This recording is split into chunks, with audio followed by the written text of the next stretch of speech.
Assalamualaikum warahmatullahi wabarakatuh. My name is Uswatun Hasana. I'm from TBI1 and my ID number is 2019 60 and 15. Today I want to explain about the contribution Jacobson, Nida, Newmark, colored in translation theory. The first is Jacobson. Contribution Jacobson in translation theory is the nature of linguistic meaning and equivalence. Jacobson states that the meaning of a word is a linguistic phenomenon. Using semiotic, Jacobson believes that meaning lies with the signified and not in the signified. Thus, in this linguistic verbal sense that gives an object meaning. Interpretation of a verbal sense, according to Hermann Jacobson, can happen in three ways. The first is interlingual, the second is interlingual, and the third is intersemiotic. The first is interlingual. Interlingual translation is translation carried out in the same language. This translation translates into a language, namely by communicating a meaning with a different text in the same language. Example is, sometimes translator untuk menerjemahkan kata hutan, biasanya mereka kadang menggunakan kata forest or jungle. The second is interlingual translation. Interlingual translation is the transfer of language from a source language to a target language.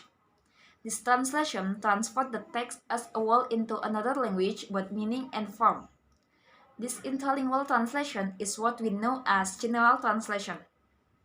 For example is, the source language is Selamat Malam, and the target language one is Good Evening, and the target language 2 is Good Night.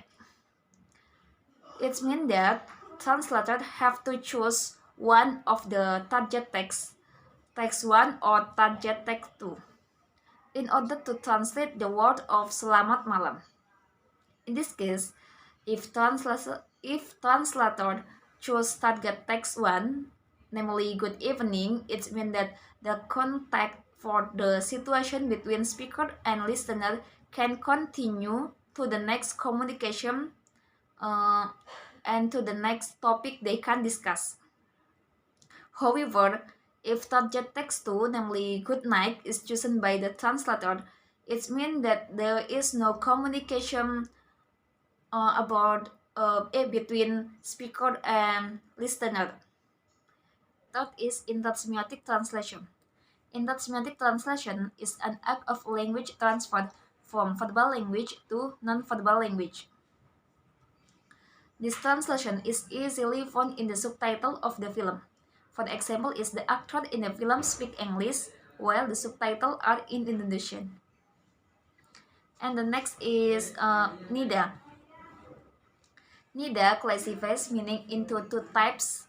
The first is linguistic meaning borrows element from Chomsky's model, and the second is referential meaning, namely denotative meaning and connotative meaning. Denotative meaning is meaning in the dictionary.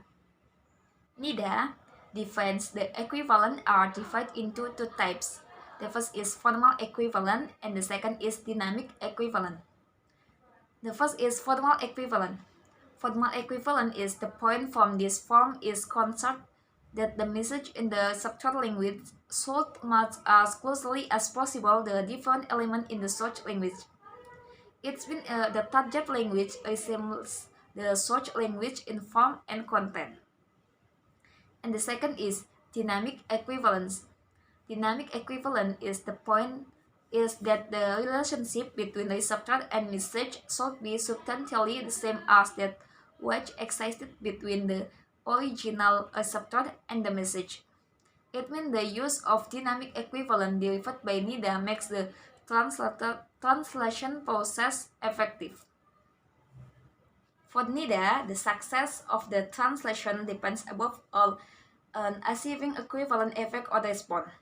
It is one of the four basic requirements of a translation, which are the first is making sense, and the second is conveying the spirit and manner of the original, and the third is having a natural and easy form expression, and the fourth is producing a similar response. And the next is Newmark. Newmark approach departs from the idea that was initiated by Nida.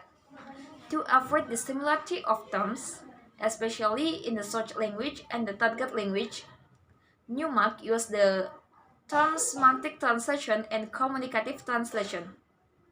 Semantic translation tries to produce an influence for the reader as close as possible so as to obtain authenticity for the reader. This communicative translation is similar to the dynamic equivalent suggested by Nida, while the semantic translation is the same as the formal equivalent. The essence of the translation equivalent theory, according to Newmark, is that translation considered the satisfaction on the target reader more. And the last is Collard.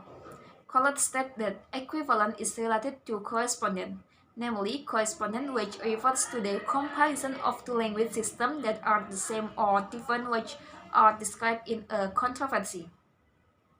Equivalent focuses on the specific on the search language and the target language.